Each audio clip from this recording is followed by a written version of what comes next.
Hey guys, welcome back to another episode of Tennis Talk. Today we are joined by fitness guru and good friend of mine, Ian Kelly from Unit 1 Training Facility in Terranure. Ian, thanks for coming on. Hi James, how are you? I'm good. Um, so what's the story with you now with the lockdown? So basically, we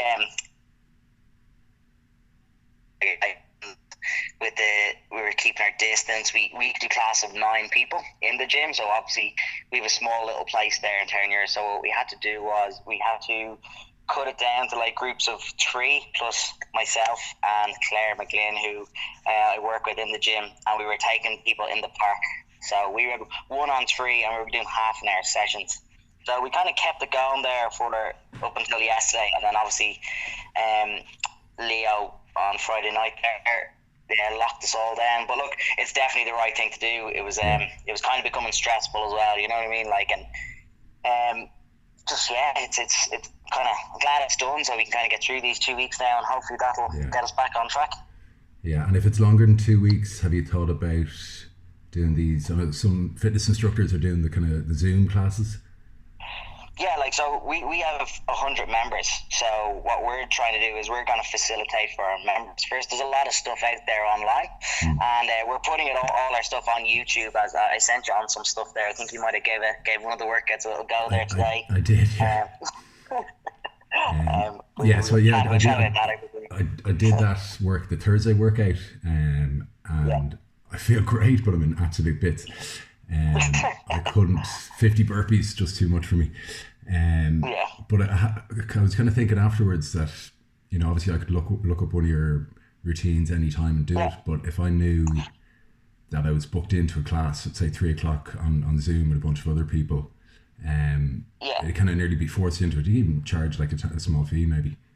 Oh, absolutely. So we use an app. We use our app to book in. So all our members are going to book into classes. We are going to do that online, through Zoom, but we're going to leave it for maybe another week or so, because all our members are on programs, and Okay. then we're just going to add in our little daily workout. So we've given our members a full program, and they're actually all online. They're free for everyone to look at. Okay.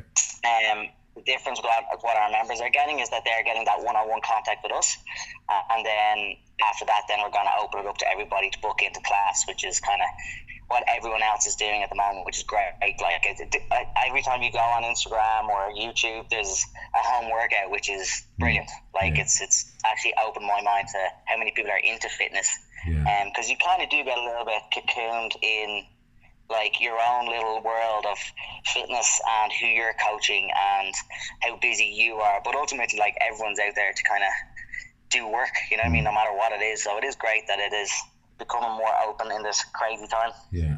And you work with some of the top junior tennis players, don't you? Yeah, so like I work with like I Ken on the other day, so I work with Christian Doherty, and then like I was working with Dave O'Hare as well quite closely, and he's obviously coaching Connor Gannon now, who is obviously one of the top guys as well. And Mm. yeah, we've a really close relationship now, myself, Dave, and Connor, and we work quite closely together. Yeah. And then a load in between as well, yeah, all the top guys and girls, which is great. Yeah, good stuff. And if there's any parents wanting to get in touch with you, I'll probably just put your contact details below the video. Yeah, throw my contact details there, and then Instagram is at Unit 1 Training Facility. You can get me through that as well. But yeah, whatever goes, it'd be great. And Yeah. we'll have a chat and see what the story is. Super, super. And are you? I've forgotten what I was going to ask you. um, So yeah, basically, like with the guys, like I suppose my thing with the tennis specific training is that I work on I work on basic strength and conditioning. Like, the thing about it is, there's a lot out there on YouTube, on Instagram, on all these like different mediums. But when you're working with the juniors, and what I find is just simplicity. And if you can connect with the kids and make them realize that it's the basics, and make it fun, and make sure that they understand that if you get absolutely perfect at doing a certain type of movement, then that will carry you all the way through, no matter what you do. but especially in a sport like tennis where it is an individual sport, and you do have to be that little bit mentally tough to kind of deal with it. So my philosophy will be to do the basics, but do them well, and make sure that every time they're in with me for 40 minutes, that it's hard. That I call it going dark. That if you can go dark with me, then tennis becomes very easy. That's why I still haven't come near Unit 1, because I've heard the horror stories.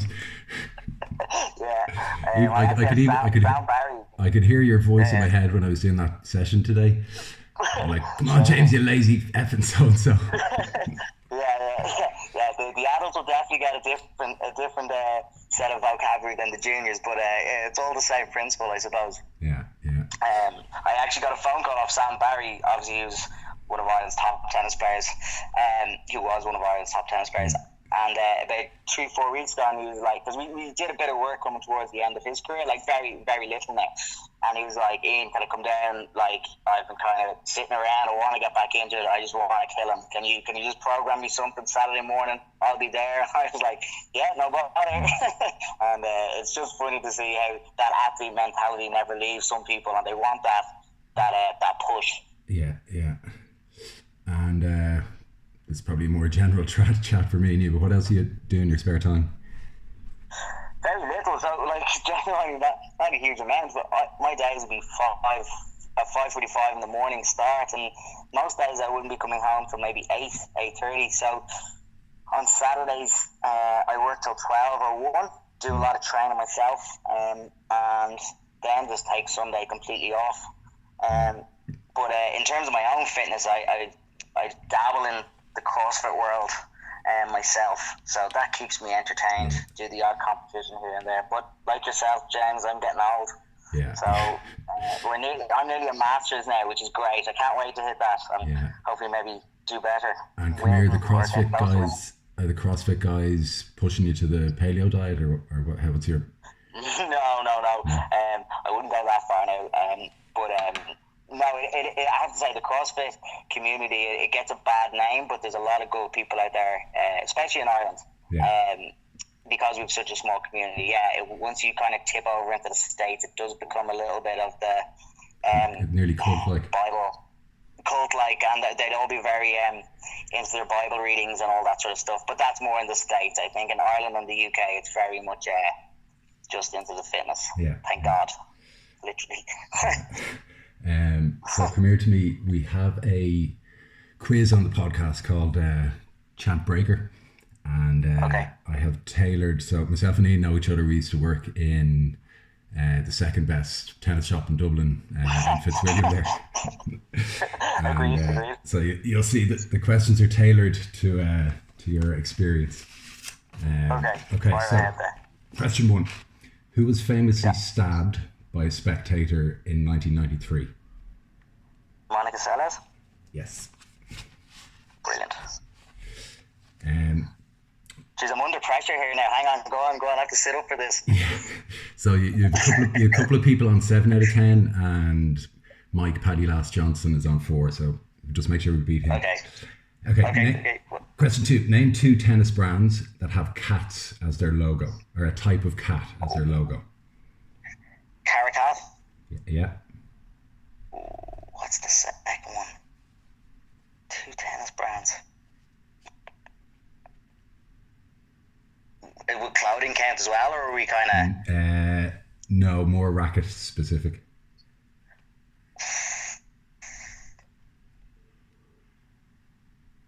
Jeez, I'm struggling with the second one. I'll have to pass there now. I don't know. You're going to say it. I'm going to go mental here. Go on. I'll let you put it on hold if you come up with it by the end. Put it on hold. I'll come back to it.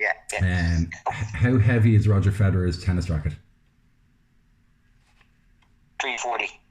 Yeah. Nice. Who was the first African American to win the US Open?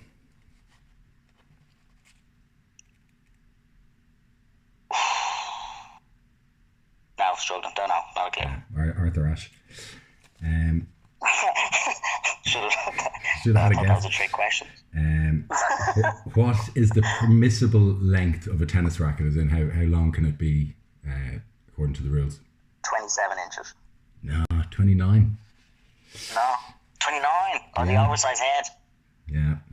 Okay, I am struggling here now. You're struggling. Okay. Spell Goran Ivanisevic backwards. No. No. Forwards. No, I won't.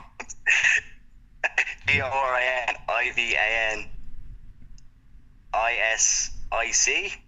EVIC. Okay.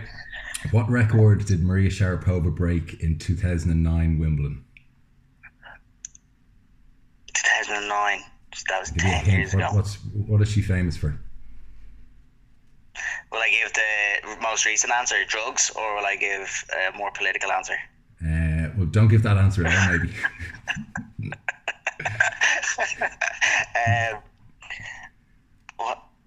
What's she most famous for?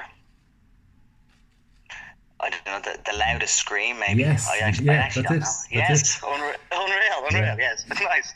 105. What am I on? Am I on 3? I think you're only on 3, yeah. Okay, right, come on. 105 decibels. Okay. What tennis brand did Boris Becker help found back in the day? And I want the proper pronunciation. Fisher. Ian Kelly. Voikel. I've been out of the game too long. Vocal, I should have known that. Vocal. Oh, Oh no. my god, I'm raging over that one now. Go on. Mike Johnson is rubbing his greasy paws. Who is number 1 in the world in the ladies' rankings? Simona Halep. No, Ashley Barty. Okay. This is a tough one. On average, how many strawberries are consumed in Wimbledon each year? In tons. 5 million. I'll give you. It's in tons, and I'll give you within 4 tons. 100 tons. No, 24. Strawberries. Strawberries. Okay, go on. Is that all the questions? Yeah, we'll go back to you. Caracal and something else. Oh, You need this. is it really obvious? You'll be kicking yourself. I'm kicking myself. Okay, hang on. Let me go through. I'm going to go through them. Caracal, Babala, Head, Wilson. I've named the main ones. Vulkel, Fisher, Technifiber. It's not around as much. It's not around as much now. No. I'll put the clock on you. I don't know. No, I give up. I give up. Oh my god! I had one. It was actually one of my first rackets. I know, because I remember we talking about it. Yeah, exactly. It's one of my first rackets. Okay, that's... Well, that didn't go well. No, not at all. Not at all. No. Okay, let's wrap it up there. Thanks for listening in, guys. And yeah, I'd really encourage you to do some of Ian Kelly's or Unit 1's classes, because I did one today and I feel absolutely amazing. See you guys. Yeah.